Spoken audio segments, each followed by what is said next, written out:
ये video BSc या BSc BEd second year के स्टूडेंट्स के लिए है।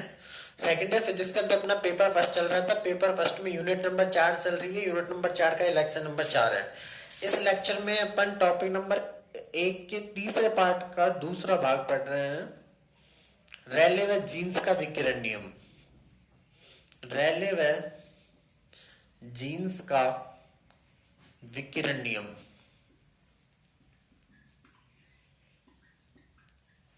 देखिए इसमें रैले व जीन्स का विकिरण नियम, हालांकि आपको डायरेक्ट लिखना है तो आप लिख दोगे डायरेक्टली रैले व जीन्स के विकिरण नियम के अनुसार। रैले व जीन्स के विकिरण नियम। रैले व जीन्स के विकिरण नियम के अनुसार किसी नियत ताप T पर, किसी नियत ताप T पर तरंग धैर्य परास, तरंग धैर्य, किसी नियत ताप T पर तरंग धैर्य परास लैम्डा तथा लैम्डा प्लस डी लैम्डा के मध्य ऊर्जा घनत्व, ऊर्जा घनत्व यू लैम्डा डी लैम्डा निम्न होता है। क्या होता है निम्न? देखिए u lambda d lambda equal to 8 pi k T upon lambda for d lambda.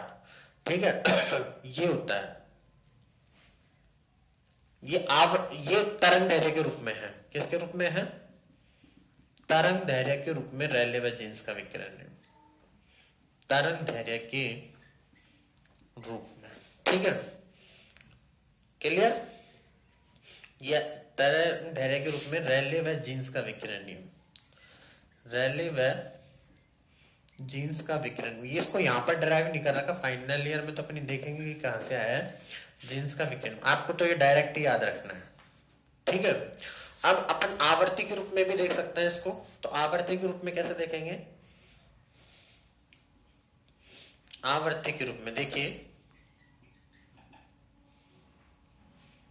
देखिए बच्चों, जो आवर्ती बनानी है आपको, लैम्डा को न्यू बनाना है। तो चूंकि न्यू इक्वल टू होता है सी अपॉन लैम्डा। मैं एक लाइन बना लेता हूं।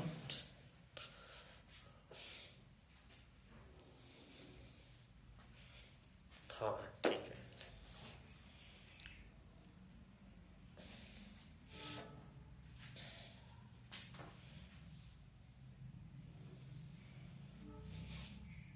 देखिए चूंकि न्यू इक्वल टू क्या होता है? सी अपॉन लैम्डा। तो लैम्डा इक्वल टू क्या हो जाएगा? सी अपॉन न्यू। अब आप लैम्डा की जगह तो सी अपॉन न्यू रख दोगे, ठीक है, लेकिन फिर डी लैम्डा की जगह क्या रखोगे? मैं यहां साइड में कर देता हूं। देखिए आपको तो नीचे करना है वैसे। डी लैम्डा की जगह आप मोड ऑफ डी लैम्डा लगा दो, निकाल लो। तो सी अपॉन न्यू स्क्वायर और डी न्यू। ठीक है, ये तो ये जब आप जब लैम्डा को तो अपन सी अपॉन न्यू से रिप्लेस करते हैं, वह डी लैम्डा को c upon nu square D nu से रिप्लेस करते हैं, तब आपका ये जो यू लैम्डा डी लैम्डा है वो क्या हो जाएगा? You lambda d lambda you nu d new हो जाएगा। ठीक है, तो अपन इस तरीके से आवर्ती के रूप में भी रैले व जीन्स का विकिरण नियम लिख सकते हैं। ठीक है, देखिए एक काम करिए, पहले यहां तक उतार लीजिए, उतार लीजिए एक बार यहां तक।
ठीक है।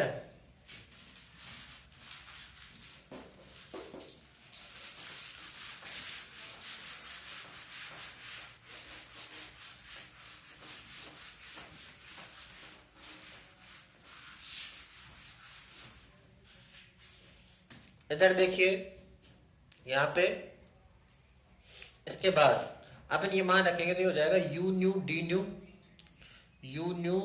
New equal to 8 pi k T. 8 pi k T था अपने, तो ये तो ऐसे कैसे रह जाएगा 8 pi k T upon lambda 4 की जगह सी अपॉन न्यू की पावर 4 आ जाएगा, और डी लैम्डा की जगह C upon nu square D nu. ठीक है, अब इनको आप वो करिए, देखिए आपके पास यहाँ हो जाएगा 8 पाई के टी अपॉन सी की पावर कितनी बच जाएगी 3, ठीक है, और नीचे न्यू की पावर कितनी बच जाएगी 2।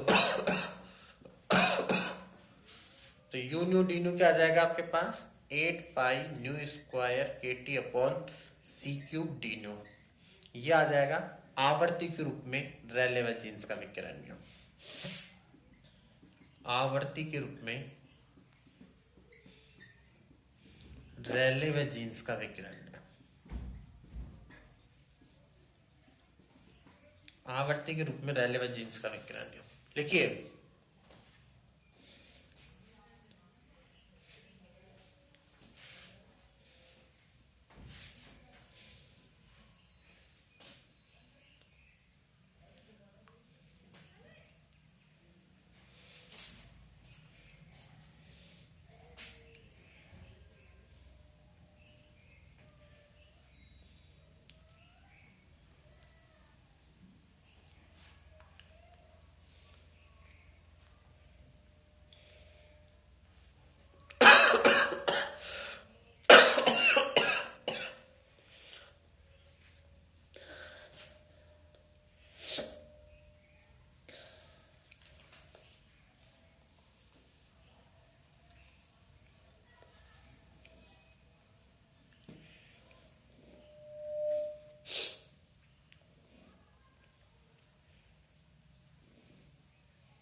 देखिए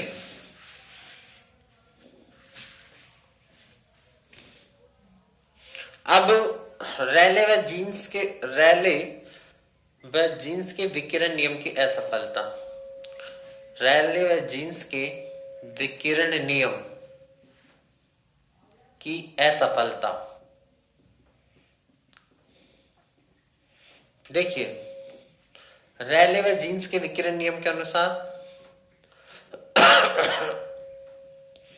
रैले व जीन्स के विकिरण नियम के अनुसार रैले व जीन्स के विकिरण नियम के अनुसार u lambda d lambda equal to क्या होता है 8 pi k T upon lambda for d lambda.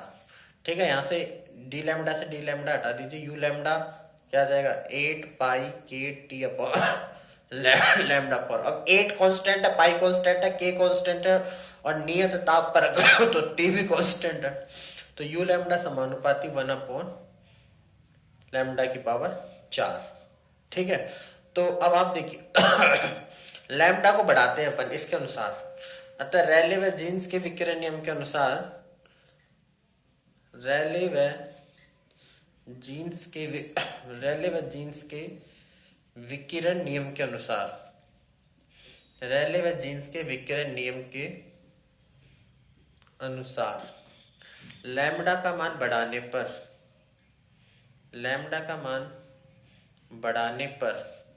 You lambda का मान घटता है। रैले व जीन्स के विकिरण नियम के अनुसार लैम्डा का मान बढ़ाने पर यू लैम्डा का मान घटता है।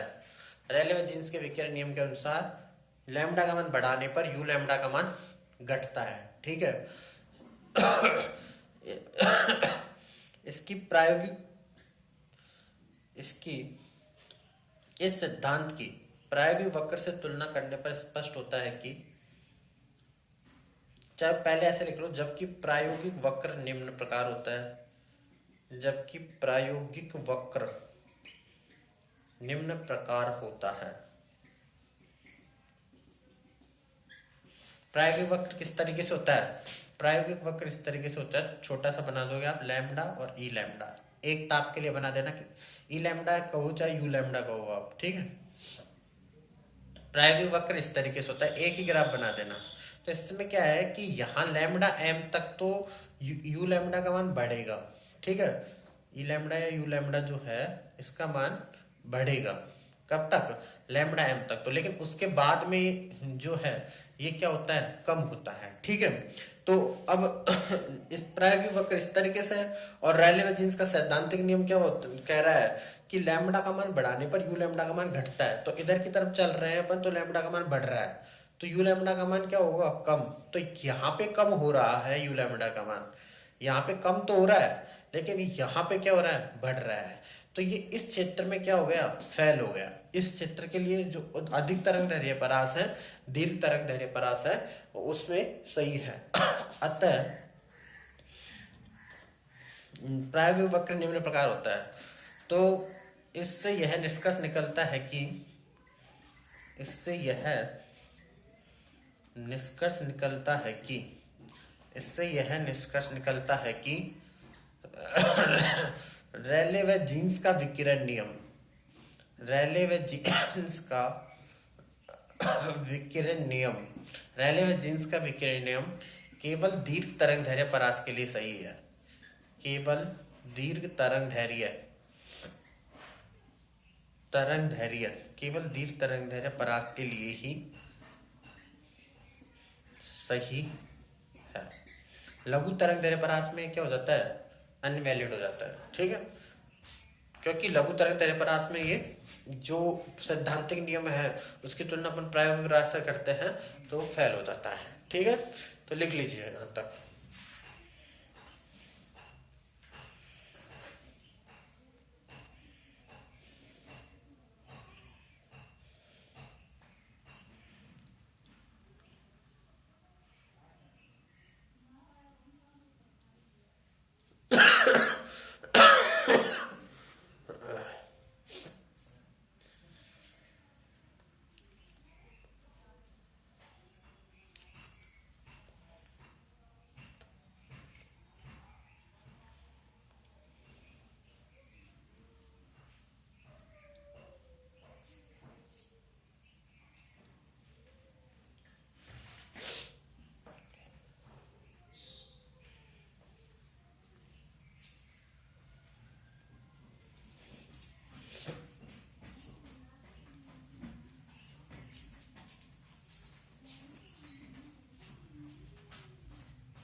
ठीक है।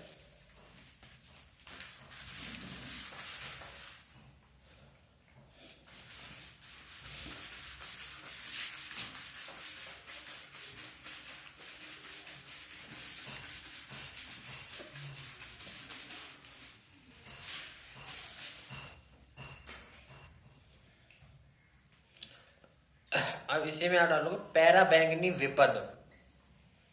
पैराबैंगनी विपद क्या होता है, देखिए रैले व जीन्स के विकिरण नियम के अनुसार, रैले व जीन्स के विकिरण नियम